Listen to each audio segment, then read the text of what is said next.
příspěvek, tak já bych tady dal prostor pro 1-2 dotazy, pokud by byly z pléna, pokud by se chtěl někdo zeptat. Já si myslím, že to byl velice pěkný obraz toho, jakým směrem se vyvíjí politika ochrany půdy na úrovni Evropské unie. Já jsem velice rád, že tahle ta přednáška tady mohla zaznít na naší konferenci a chtěl bych za to moc Klaudii poděkovat.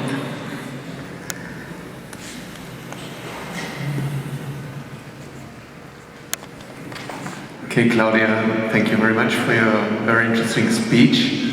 My name is Detlef Gerz. I'm the vice chair from ELSA. And I firstly regret about Germany's role in this directive, but sometime that might change. But I think it's a very good thing that the EU picks up now also the topic of land taking. We know from Germany that this is the most known topic in concern soil in the general public, the land take. Every week you read something about the actual rate, which is 75 hectares per day in Germany, which was 120 hectares a few years ago. So something is changing there, and I think this is interesting if that will be able to be installed in other countries as well. As I understood from the speech before, that the Czech Republic, they are also talking about land takes. Do you know anything about special initiatives the EU will take about land take awareness?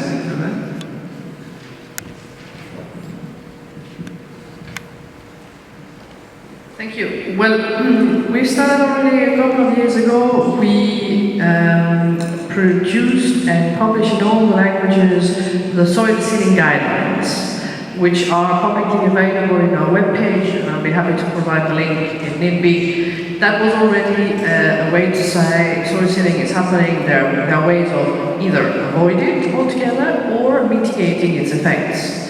So the soil seeding guidelines, that was one of our first major awareness on this, and we've had a campaign of dissemination, and we are actually, you're gonna laugh, but we've translated it into Chinese to send it to China. I don't know with what success, but and we are thinking about, we still don't have clear ideas, but we are thinking about also doing things on land take. It would be very much in the Expo Milan discussion also land take. So, and there's actually a lot of discussion because the huge Expo building that has been constructed for this, for the food security, was built on agricultural land. So that already gave in the media, in Italian media, an enormous amount of discussion. But we will, I cannot tell you now which ones, but we certainly can keep in touch to see that what we do is complementary to things which are happening in Austria or in Germany, very much on that data that we know. But we will pick it up.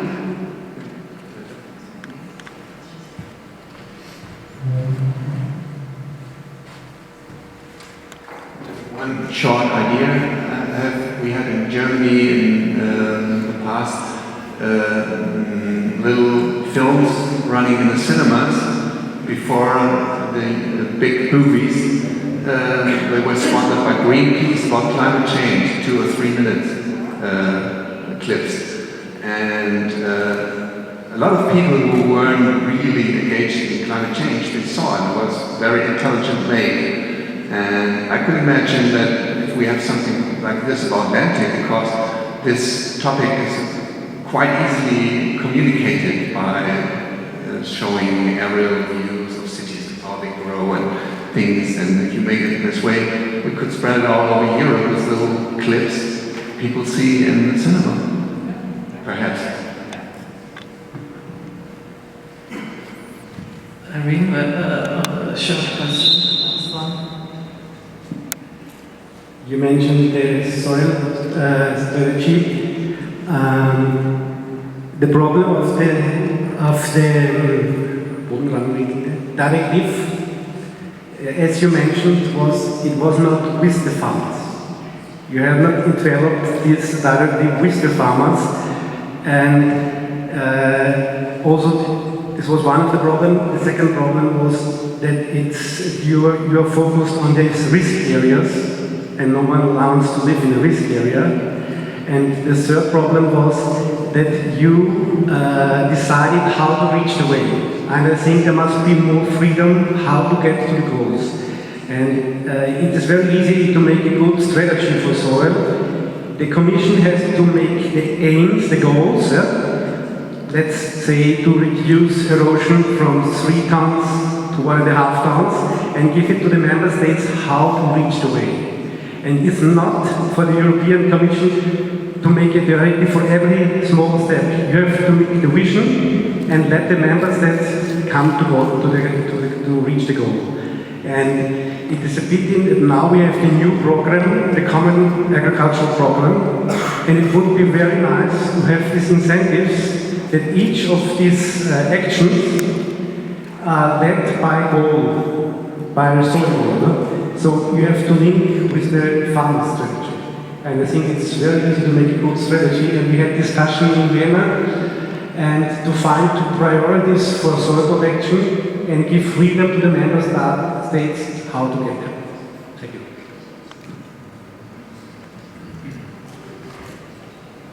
For those, I mean, this is water under the bridge now, but for those who are not totally familiar with the old proposal of the Soil Carbon Directive, it took years to discuss that even before going out of the Commission. And one of the problems we have with soil that we don't have with water, or less so with water, is that it was the soil variability. So when we discussed with at least 400 stakeholders, including farmers, they were constantly telling us, you cannot put a threshold or that would fit all the soils in Europe. You can't, because the soil variability is so enormous that you cannot say all the soils have to have 2% of soil organic matter. All the soils cannot lose more than 2 tons per hectare. Or because the climatic and soil conditions are so variable that this cannot, you will not have this possibility that you have in water that says you cannot have more than 50 ppm of nitrates in the water. So under this problem of the soil variability, what we did is we say, well, the member states have to do a diagnosis, which was called risk areas, or afterwards it was called priority areas, is see where you have a problem, and for those areas where you have a problem, you set what is your objective, taking into account your soil type, climatic conditions, you set your objective and your measures to get there. There was an enormous amount of flexibility because member states were asked to do a diagnosis, and the weight was on having a common methodology to do a diagnosis so that we will make sure that everybody is looking at the same things. But once you've done your diagnosis, the member states had full freedom to achieve its own targets and its own measures. This has not worked. It's clear, this has not worked. It has not, this enormous amount of flexibility on the basis of soil variability has not led us to break blocking minority. So it's clear that we need to rethink. We need to rethink what we put on the table. Let the whole decision making to the member state, but based on the diagnosis, didn't work. So now, are we going to do that? Are we going to say, well, from now on, everybody reduces by 50% their erosion? Whatever they had, they would have to reduce by 50%. When they get there, everybody reduces by 50%. Everybody 3 ppm of mercury on the soil. Everybody 50 ppm of PCBs on the soil. Maybe that's the way. And then how you get there, we don't get into, but we set thresholds at the level. Maybe that would get us somewhere else. So this is the kind of discussion we're going to have within the House. But it's clear that leaving the whole freedom to the member state, but requiring a diagnosis, didn't work.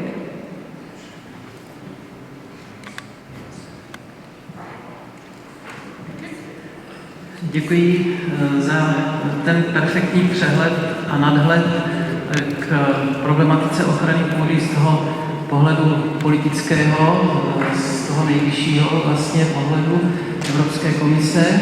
A myslím, že ten nejpovolanější člověk, který by nám mohl dát pohled z takového, nebo obrázek z toho pohledu ekologického, té propojenosti, je pan doktor Václav Cílek, který by nám přednesl příspěvek, který je nazvaný Co se děje se světem, potraviny, půda, klima a člověk. Dobrý den. Kolik mám času? 20 minut.